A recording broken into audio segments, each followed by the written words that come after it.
Belum. Ibu Retno Lestari Priyansari Marsudi lahir 27 November 1962 merupakan wanita pertama yang menjabat sebagai Menteri Luar Negeri Indonesia. Setelah menempuh pendidikan ilmu hubungan internasional di Universitas Gadjah Mada, ia kemudian bergabung dengan Kementerian Luar Negeri pada tahun 1986. Dengan segala kesulitan dan perjuangannya, beliau diangkat sebagai Duta Besar RI untuk Kerajaan Belanda sebelum akhirnya diangkat sebagai Menteri Luar Negeri. Beliau merupakan sosok yang cerdas dan tangguh dalam membawa Indonesia di dunia. Mari kita simak nilai berakhlak yang ada pada Menteri Luar Negeri kita. Berorientasi pelayanan. Ibu Retno Marsudi telah mendorong peningkatan pelayanan dan perlindungan WNI di luar negeri secara terus-menerus melalui standarisasi dan integrasi pelayanan perlindungan. Beliau berhasil membawa Kementerian Luar Negeri RI dalam mendapat penghargaan pelayanan publik Prima 2020. Beliau juga telah memperoleh penghargaan pembina pelayanan publik kategori Pelayanan Prima 2020 yang dianugerahi oleh Kementerian Pan-RB. Akuntabel.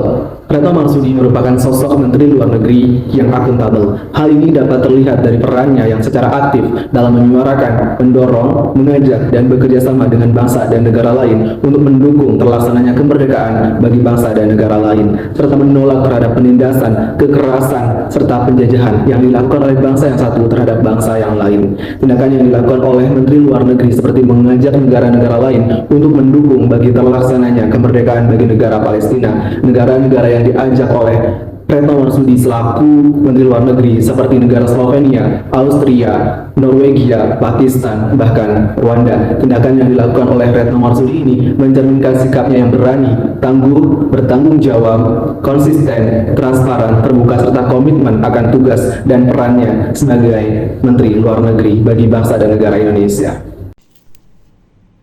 Selanjutnya yaitu kompeten. Berkat kepemimpinan beliau, Indonesia berhasil dipandang mata dunia.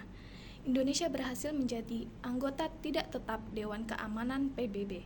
Hal tersebut membuktikan bahwa beliau kompeten mewujudkan kesuksesan dan kinerja yang terbaik dalam menjalankan tugasnya. Selanjutnya, harmonis. Bentuk mewujudkan nilai harmonis negara Indonesia adalah dengan mendukung negara lain yang mengalami masalah krisis. Menteri Luar Negeri Retno Marsudi membuktikan nilai tersebut dengan selalu mendukung negara yang sedang dalam masalah krisis, seperti Palestina dan Afghanistan.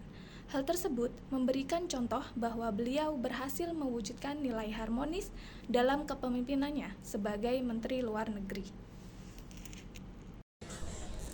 Loyal dalam mewujudkan dedikasi dan mengutamakan kepentingan bangsa dan negara sesuai dengan core value ASN. Loyal. Menteri Luar Negeri Retno Marsudi memaparkan tentang dua fokus diplomasi ekonomi Republik Indonesia, yaitu membuka pasar non tradisional dan memerangi diskriminasi perdagangan terhadap produk-produk Indonesia. Hal ini merupakan wujud loyal kepada bangsa untuk kepentingan ekonomi Indonesia yang lebih maju. Adaptif. Dalam mengimplementasikan core value ASN adaptif, Menteri Luar Negeri Retno Marsudi siap menghadapi perubahan dan inovasi untuk kepentingan bangsa. Dalam hal ini, Menteri Luar Negeri Retno Marsudi menjalin kerjasama dengan Menteri Luar Negeri Selandia Baru tentang perdagangan bilateral. Hal ini menunjukkan Menteri Luar Negeri Retno siap menghadapi perubahan perdagangan dunia untuk kemajuan ekonomi Indonesia. Sebagai seorang diplomat yang berpengalaman dan berdedikasi, Retno Marsudi dikenal memiliki kemampuan untuk membangun jembatan kerjasama antar negara dengan pendekatan yang inklusif dan visioner. Dalam pertemuannya dengan Menteri Luar Negeri Finlandia, Elina Valton, dan Presiden Finlandia Alexander Stubb, Retno akan memanfaatkan keahliannya dalam diplomasi untuk memperkuat hubungan bilateral dan menjajaki peluang kolaborasi baru. Kunjungan Menteri Luar Negeri Indonesia Retno Marsudi ke Finlandia juga mencerminkan core value ASN, yaitu kolaboratif. Core value ini menekankan pentingnya membangun kerjasama yang sinergis dan terbuka untuk menghasilkan nilai tambah serta menggerakkan pemanfaatan sumber daya untuk tujuan bersama. Jadi, begitulah sosok Retno Marsudi yang sangat menginspiratif. Kami dari kelompok 2, terima kasih atas perhatiannya.